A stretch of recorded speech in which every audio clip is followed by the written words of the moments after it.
un janin tin men tin chinun ko ngan tin men ale un ke cher kania pat un ti ma ke chagut pin dia ka kumni wad pandi kana chi boraj ben karapi pan un chubut iwi yo ngodi bai ben ngora be ya ngora chari pat chit men gala ge ko pat chu nyutin. Northern Bahr region is well affected by climate change shocks, most especially flooding and drought. For the last 6 years, Awil South as a county has experienced a wide range of flooding, except last year where we had serious drought, prolonged dry spell.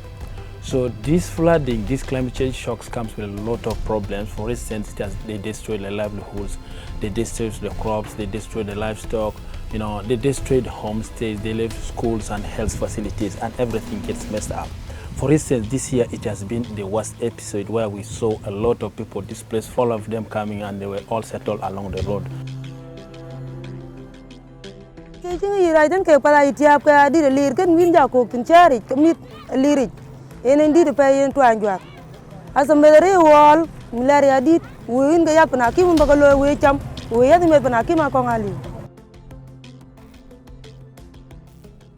As an organization, we did quite some response and provided food and non-food items to the people. However, in terms of the programming aspect, we are looking at increasing food production so that these communities actually have adequate food at their households and also have some food which is surplus that they can sell to the market to generate income. And as an organization, we're trying to adopt some of the climate resilient crops. For instance, rice. This is the crop that works very well in the water areas. According to the local authorities, they are saying 90% of Awil South actually is on the lower land. Watera lui ba an ye pur domi bara chenti ka pur ku por ngom chenti ka bian ke ga cham an chi ja benten be an ja ben ba nyot wale to ru ken cha ba yo ke ko pole e ka kang lo ku che nyot da cha ngui ren kinen chan ka chen ka be betu kuman ala ka chen ngar ka ngod domi kwa ke rab di da ji tok be kal to ke mun cha ne yo ka le ka der luok pi wi pat ina ka ba kang mu to.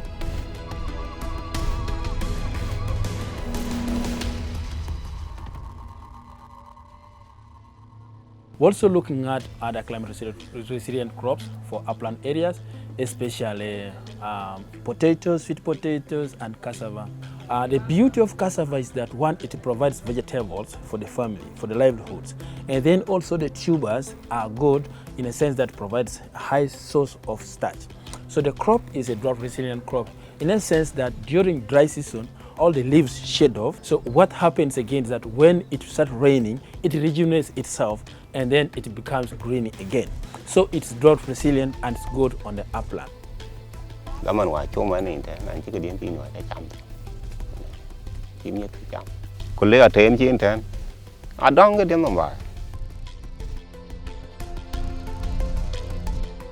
The organization are also supporting the construction of storage facilities. For instance, the RAC, Rural Aggregation Center, through the funding of EU. The purpose of this RAC is basically to help rural farmers, stock the food during the farming season and then be able to sell at a later stage, especially during the lean season. Again, the organization doing a lot of efforts through the same programming where we're able, to engage the communities through Cash for Work, and we're engaging them, to do most of these activities with 2 objectives. One is that we want to inject capital into the local economy, and then 2 also is that when we're injecting this capital, they're able to build assets. And what are these kind of assets? We're creating the water reservoirs called ponds. We're also doing shallow wells to provide water for the household, but also the same water could be used for vegetable production and also livestock use. We also engage the community to do community access roads. Community leakage has been a problem between one community to other. Now, when we do community access roads, we're able to link communities to one community to another community so that they are able to improve marketability of the products that they produce.